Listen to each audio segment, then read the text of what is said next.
Magandang tanghali po mga magulang at mga kapatid.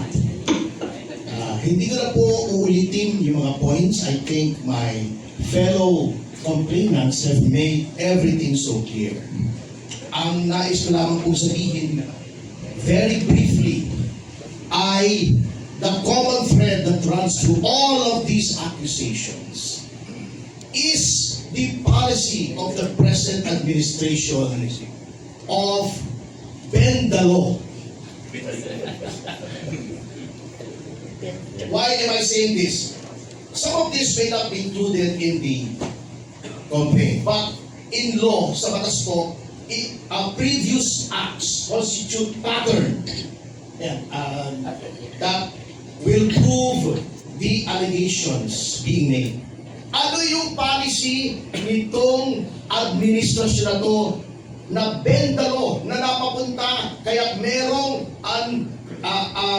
appropriated allocations na sinabi na ng Korte Suprema in the 2013 case of Belgica na unconstitutional. Eto po, tingnan nyo kung paano binibend the law. Kaya dapat pong natigil na to by removing the president.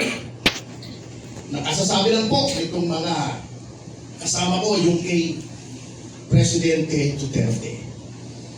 Eto pa, kung napansin nyo, even before that, for the first time in legislative history, mayroong committee hearing sa House wherein the council was physically prevented from advising his client. Ako yun, dun sa Quadcom. Again, for the first time in our country's history, yung rules regarding the appointments and consideration of the JBC, in-ignore. Anong ginawa? Pagka may kaso, di ba, hindi pwedeng consider ng JBC. Anong ginawa? Just for the case of Remulla, Boying Remulla, tinanggal yung rule na automatically docketed just to say na walang kasong docketed against Ombudsman Remulla para ma-appoint siya. Break the law na yun, hindi na bend the law yun. Ano pa? Yung abuse ng administrasyon ng hearsay, nililinlan po ang taong bayan. Ang hearsay po, sabi sa akin ni Ching, babaero daw, si General Garcia. Yun ang hearsay. Hindi pinotektahan mo na nga si Ching. Pumalag pa kayo, hindi na naman kayo. Pero pag nakita ko mismo na ng babae si Ching, ayan, ginalik ko na kay Ching. Hindi po hearsay yun.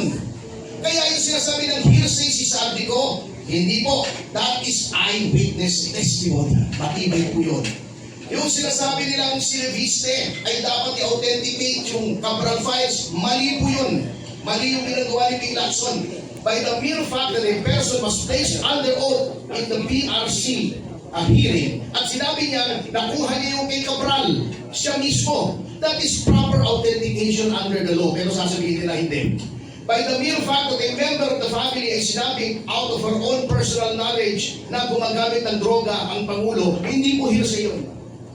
Wala pong hearsay doon. Si Gutesa, the mere fact na sinabi niya, nag-deliver siya ng pera kay Martin Romualdez, hindi po hearsay yun. Eyewitness account po yun.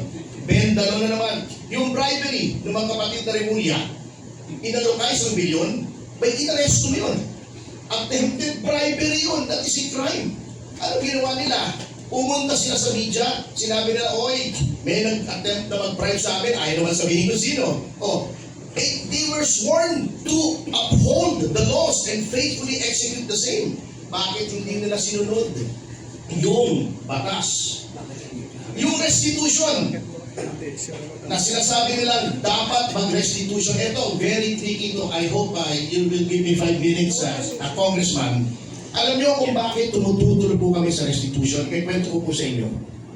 Yun pong restitution, unang-una, wala po yun sa witness protection law. Pangalawa, yung restitution po, very tricky yun kung igagawin mo yung kondisyon for inclusion in witness protection. Bakit? Ako, nagnakaw ka na 1 bilyon.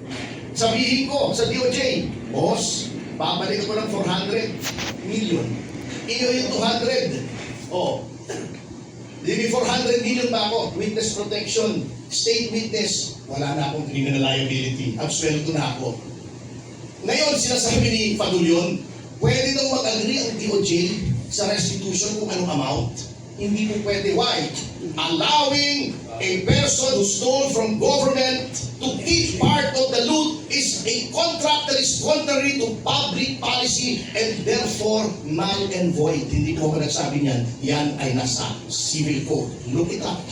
Kaya po, in order to recover ill-gotten wealth, yung sinasabi ni Boying na, pagtatawa na naman tayo yan. Hindi natin ma-recover, binigyan agad natin ng immunity. Hindi po, mali po si Boying dyan.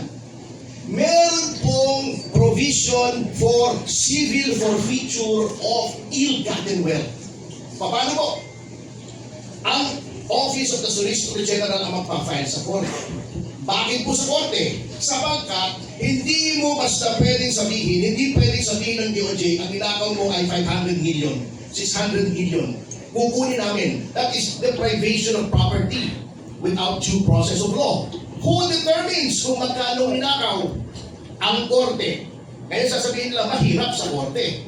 Hindi po mahirap. Una-una, aside from the fact that that is the process provided for by law, kapag civil forfeiture po, there are two presumptions that are in favor of government.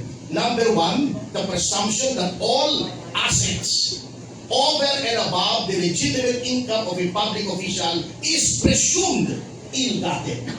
Siya magpatunay na hindi ill-gotten. Number two, since it is a civil suit, it is civil in nature. Preponderance of evidence lamang ang kailangan, hindi proof beyond reasonable doubt. Kahit maabsuelto yung tao, pwede pa rin kunin because it proceeds independently of any criminal action or graft, lumber, malversation, etc. against the erring official. Kaya po sa Korte, ang mangyayari pag sinali mo yung restitution sa pasok sa witness protection, that is fraught with the danger of graft and corruption. Magkakatawaran yan. Kaya hindi po nilagay yung provision na yan sa witness protection. Kita nyo na. Pagkatapos, dinidefensa nila. Bakit? Gusto nila they want a piece of the action. O, di ba? Kitang-kita nyo eh. Kung bakit, binibenta na naman yan. O, doon sa impeachment, benta na naman, kahapon lang. O, can you imagine? Sinabi na sa Section 3, Rule 2 ng Rules on Impeachment, ang Office of the SecGen. The SecGen is not the Office of the SecGen. The SecGen does not exercise all the powers. The SecGen does not bring the powers of the Office of the SecGen with him or her when they go abroad.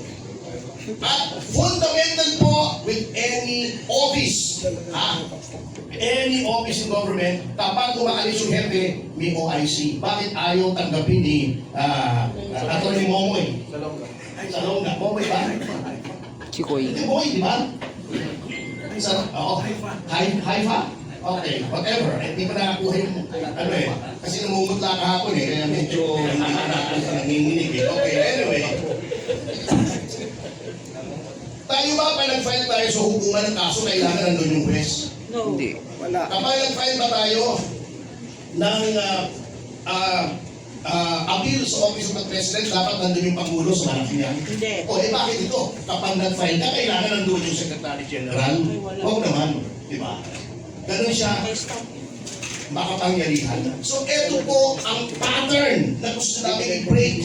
You cannot ignore the law. You cannot bend the law. You cannot be violating the Constitution and the laws without facing the consequences. Because as President, lahat po yan, ikaw ang may command responsibility. Sabi nga ni Roosevelt, di ba? Si President Roosevelt, meron siyang nakalagay doon sa kanyang desk, the buck stops here. Kahit ano mangyari, ako yan. O, kung may credit siya yun. Kung may kasalanan, siya rin yun because he is the head of the executive department. And when he made an oath nung siya nahalal, sinabi niya, he made a solemn oath that it will be his duty to protect the Constitution and faithfully execute all laws. Kaya po meron ito na petition ito because hindi niya ina-execute ang law, ine-execute niya ang lahat ng tao na sumusunod sa batas. He is not only bending the law, he is breaking the law. Salamat po.